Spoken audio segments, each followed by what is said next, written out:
in yesterday's protests across the country. As a parent, I feel the deep pain of their loss. No parent should have to bury their child, especially in such circumstances. I cry for our children. I am unable to bear the pain. My children, Kevin and Keith, are of the same generation Z. I want to put myself in the shoes of parents who have lost their young children and appreciate the pain, the anguish, the torment.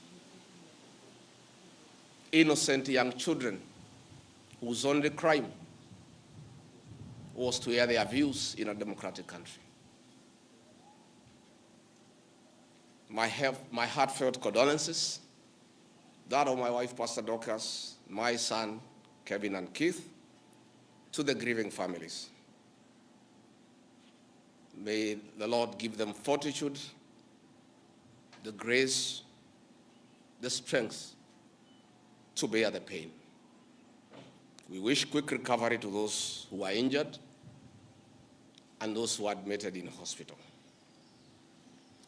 The loss and destruction of public and private property during the demonstrations is deeply unfortunate. I empathize with the members of Parliament for the traumatic experience in and out of Parliament. I want to urge our young people that they don't have to destroy property to be heard. I want them to know that members of Parliament are free to exercise their voting right. And should anyone have a problem with a member of Parliament for a certain decision that he or she has made, you'll have an opportunity in the next general election to express your displeasure. Most of those offices that have been touched are public offices put up with the public funds. It's very, very unfortunate. The violence witnessed across the country was unnecessary and uncalled for because violence begets violence. It is unfortunate that it had to get to this. Dialogue is critical to avert similar occurrences in the future. It is now time for restraint and reflection to avoid recurrence of these unfortunate and unprecedented events. The decision by our President this evening to withdraw the finance bill after listening to the people of Kenya is the new beginning that should nurture the culture of consultation and engagement. The President, in his own admission, has listened to the people and admitted there was a problem that the people were opposed to the bill in its entirety. It is also the beginning of acknowledging that there is a disconnect between the people and their government. I really want to thank the President for listening to the people as he should be. The President, myself, and elected leaders are servants of the people. Going forward, this should be the norm, listening to the people. I'm on record for the last 3 months of asking leaders to listen to the ground. And I'm happy that my boss, my president, has listened to the people of Kenya. As a truthful and honest man, I must acknowledge that we must engage Generation Z and other young people and all Kenyans, including the church, business community, on critical issues facing them. It seems that either we have not listened enough or we have not communicated our intentions effectively, yet many have voiced their concerns. I would like to take this opportunity to ask our leaders to stop the culture of castigating the people with different views and opinions. It is time for leaders to tone down and stop the habit of talking down to the people. And this brings me to the critical issue why I've called this press conference. As Deputy President of the Republic of Kenya, I and President William Ruto were on the ballot and were given a mandate by the people of Kenya directly. I am an elected Deputy President, I'm not appointed. I therefore have a responsibility to the people of Kenya, and that responsibility is informed by my belief that honesty and truth are critical components of leadership. We have lost lives, property destroyed, anarchy, fear, uncertainty. How did we get here? How did we get here? We were just elected the other day as a very popular government. Where did the rain begin to beat us? Where did we stop listening to the people? President William Ruto and I were the darling of the Kenyan people by listening to them, by engaging them.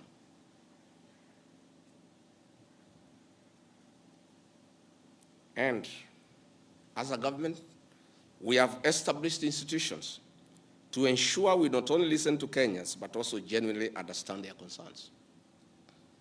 We invest significant resources in these institutions, particularly the National Intelligence Service, for this purpose. It is clear there has been a failure in the intelligence and advice we are receiving, particularly concerning crucial government policies.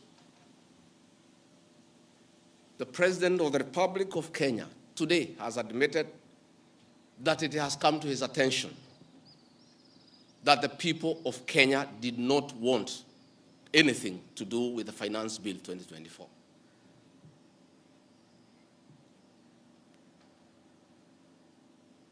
The President has now agreed that we need to listen to the people. And I sympathize with my boss, President William Ruto, because this information was not available to him. I know President William Ruto. Had he known 2 months ago that the people of Kenya did not want anything to do with the Finance Bill 2024, he would not have asked his parliamentary party to push it through. Yet, we have an organization paid by the public to give him and government such information. And that is where the problem is. We have a dysfunctional National Intelligence Service that has exposed the president, the government, and the people of Kenya. Had the National Intelligence Service briefed the president 2 months ago about how the people of Kenya feel about the Finance Bill 2024, so many Kenyans would not have died. Property would not have been destroyed. Offices would not have been touched. There would have been no mayhem. But they slept on the job. It had to take people to die, property to be destroyed, protests across the country for the president to know the truth of what the people of Kenya feel. Yet, there is an organization paid for by the public to brief the president and the government about the feeling of the Kenyan people. Officers of the National Intelligence Service, officers of the National Police Service have told me in confidence they did not get advance intelligence briefs about the magnitude of the protest in Eldoret, in Kericho, in Nairobi, in Githurai, in Embu, in Nyeri. Since independence, there has been protests around Parliament. Never have protesters invaded and gotten inside Parliament. Senior officers have told me in confidence they did not have an advance intelligence brief about the intensity of the protests so that they prepare in advance. The National Intelligence Service slept on the job. And the problem is simple. The Director General of the National Intelligence Service, Nuruddin Haji, was a junior officer in the National Intelligence Service before he was appointed as DPP. When he was appointed to the office of the Director General, because of inferiority complex, he chased away all the people who were senior to him when he was in the service, therefore crippling the capacity of that service and making it dysfunctional. 3 directors were chased away and reassigned to desk jobs in ministries across government.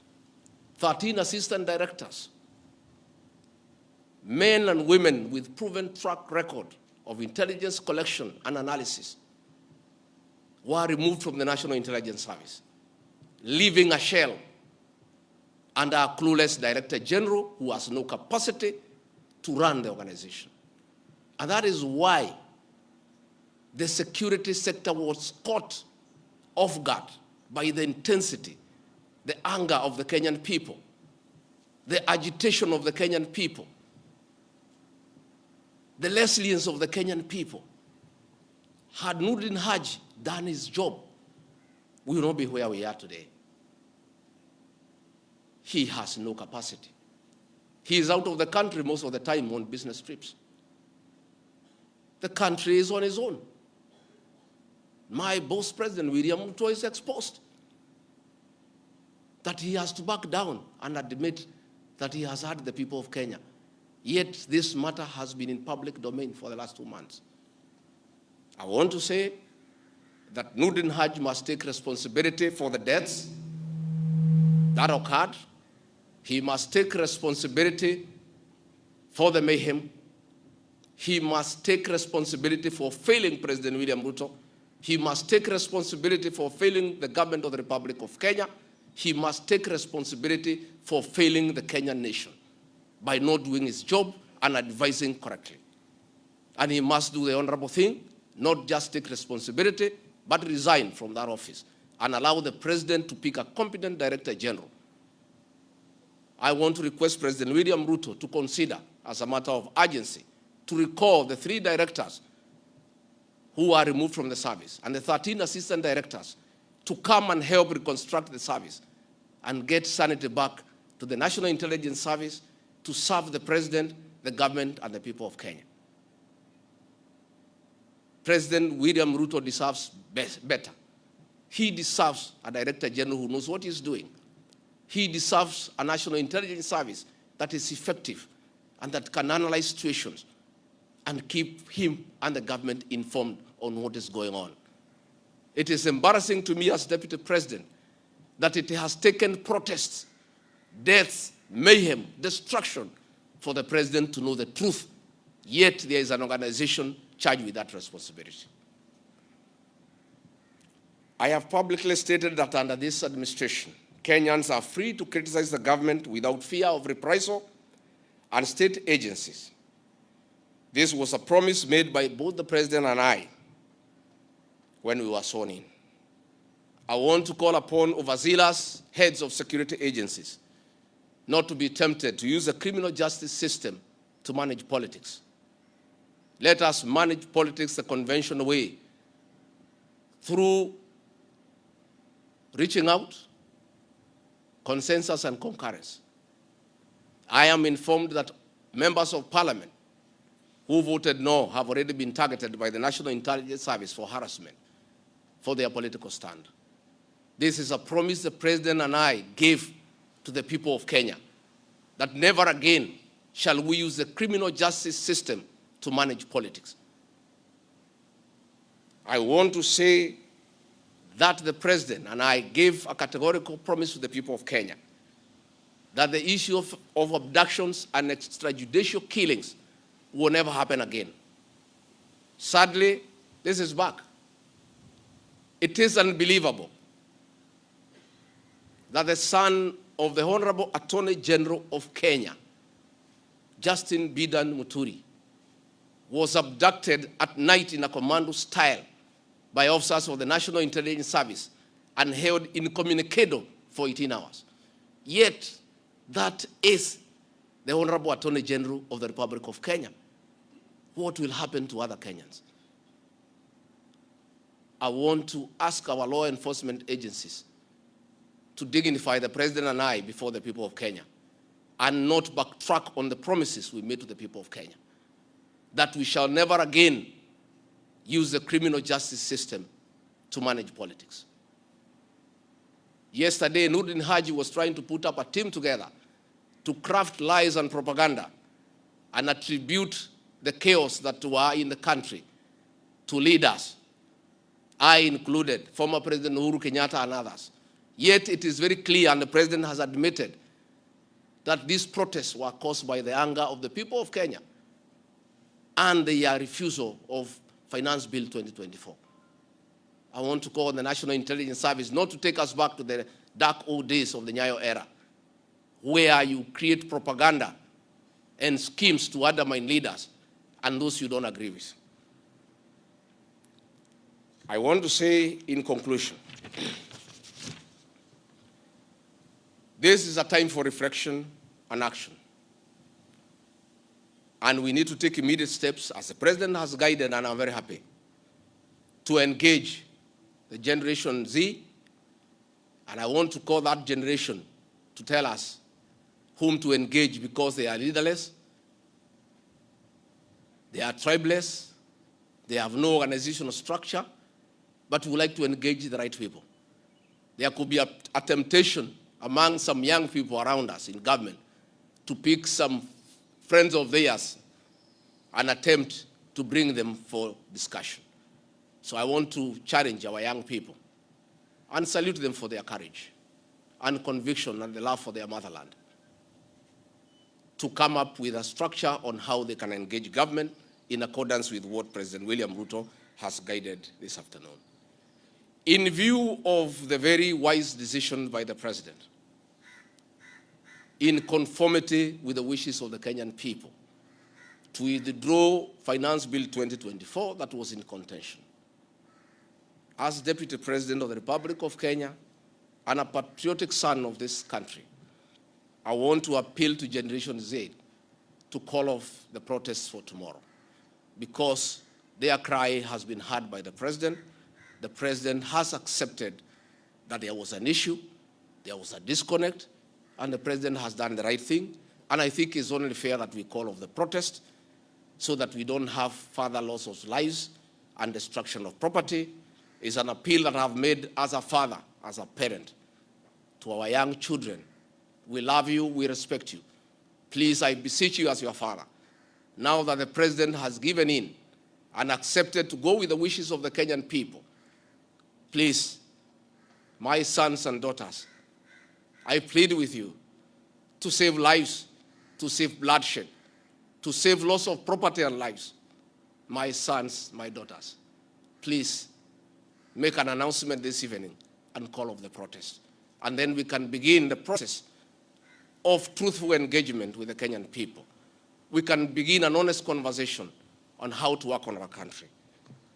Finally, I want to ask the president and our government to consider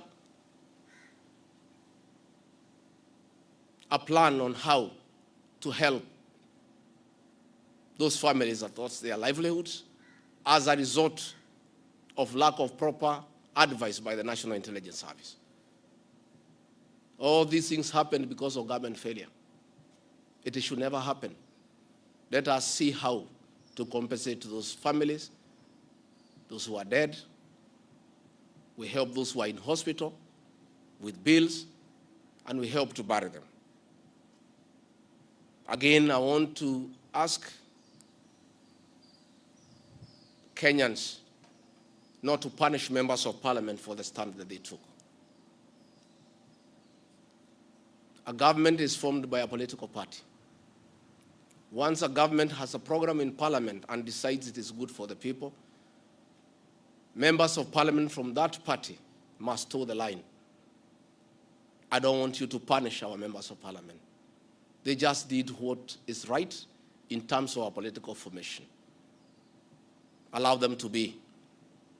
Allow them to support their government, because that's why they were elected as members of the government party.